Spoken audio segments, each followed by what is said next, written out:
E aí, pessoal, professor Elvis John com vocês de novo. Ó, a Idade Média não é a mesma coisa que feudalismo. Claro que vocês sabem disso, mas gera dúvida. A Idade Média ela começa oficialmente no século V e finda no século XV. O feudalismo é um sistema social, político, econômico, né? Um modo de produção, como eu chamo de forma mais simples, um modo de vida, ok? Que vai se formar desde o final do Império Romano, como o professor Álvaro Maio disse lá por início do século III, tá? É claro que o feudalismo ele já vai se consolidar no século IX, com as últimas invasões bárbaras vikings, os normandos. No século X é o apogeu feudal.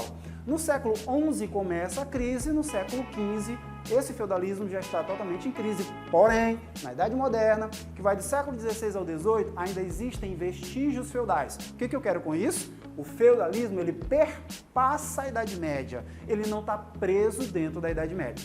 Mas vamos lá, o bate-papo de agora, pessoal, é sobre a crise feudal na Baixa Idade Média. Então começamos pelo século XI. O século XI ainda não dá para perceber essa crise. Na verdade, a produção agrícola aumentou.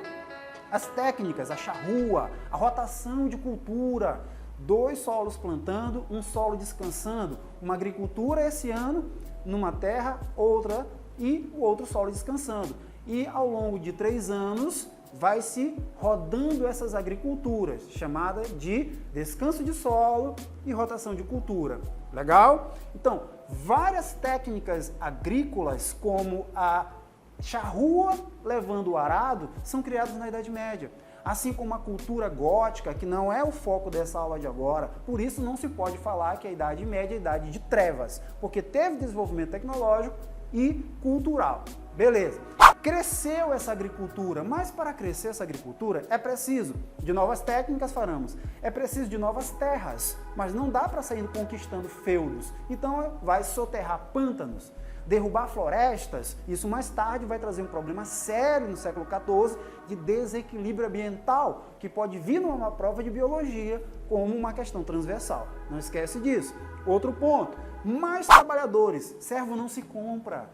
É diferente de Roma, que você comprava escravos. Então, se eu não compro servos, eu tenho que superexplorar minha mão de obra. Claro que essa superexploração vai gerar revoltas. Então, guarda isso aí, legal?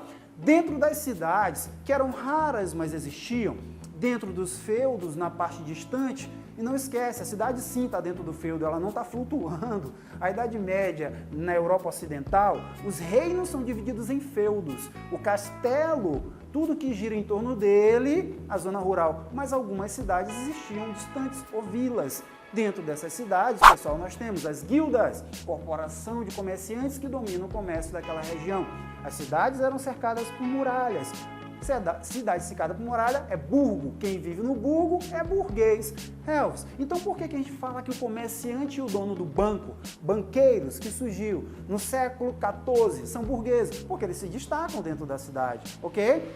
Também tínhamos as corporações de ofício, a associação de quê? De fabricantes, artesãos, uns monopolizam o artesanato, as suas técnicas, seus segredos, seus valores, e outros monopolizam o comércio.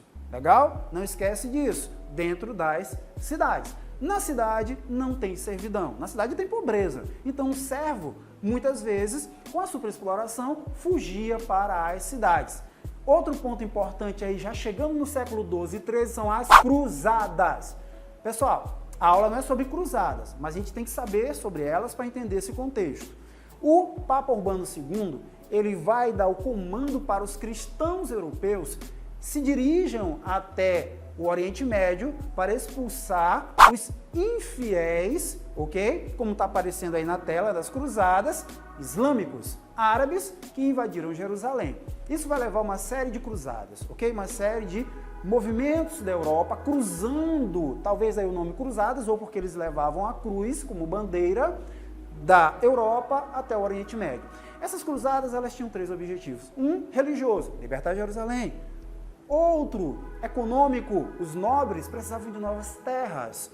E muitos homens pobres que vão começar a compor os exércitos para eles aumentarem, camponeses, vão descobrir o comércio e muitos burgueses vão ficar ainda mais ricos com esse comércio que vai voltar para a Europa. Imagina as cruzadas, faz uma tela mental agora, como uma grande chave abrindo o portal de comércio da Europa Ocidental com o Oriente. Isso aí vai fazer com que venha um tsunami, uma enxurrada de comércio para a Europa Ocidental. Para onde? Para a zona rural? Não, para as cidades que existem. E onde não tinha cidades? Feiras. Sim, essas feiras que a gente visita hoje, pessoal, tradicionais feiras, é como se você estivesse entrando em um portal para a Idade Média. E ali, no cruzamento de uma estrada sobre outra, ali tinha um vilarejo e depois uma cidade, muitas cidades surgem. E dentro dessas cidades e do comércio atrai população.